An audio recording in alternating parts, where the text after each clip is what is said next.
AI content is everywhere, and if you want to utilize AI for your application development, then this video is for you. Disclaimer, this is not the video where you just write a simple command and within 5 minutes your whole application is ready. That's not how it works in software development. What we are talking here is writing application faster, like AI doing the repetitive task, suggesting you code, or fixing or enhancing the existing code so that you make application faster and surf on AI wave. Hi, my name is Afzal, and in this video we are talking about GitHub Copilot inside VS Code with Flutter.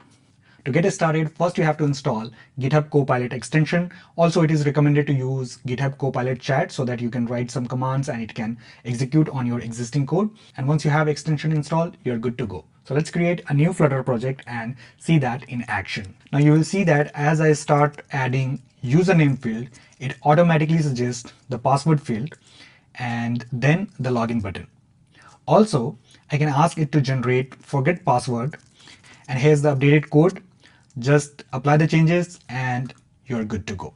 And this is not just for UI. You can use Copilot inside your business logic as well. Like you want to create some method to do encryption, decryption, you want to write some logic, send file to the server, whatever you want, it can help you to generate that code right inside VS Code where you're writing your application. And interestingly, it works even better if you're using inside your existing project, because there you have a way of writing code, you have multiple files, so it analyzes all those files, it analyzes the context, which navigation system you're using, which state management you're using, and based on that it suggests code for you.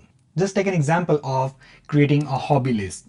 Okay, so I will just create a variable, hit tab, and you keep on pressing the tab, it will keep on suggesting new hobby item. So it understands the variable name, it understands the whole context, and it will give you the suggestion based on that.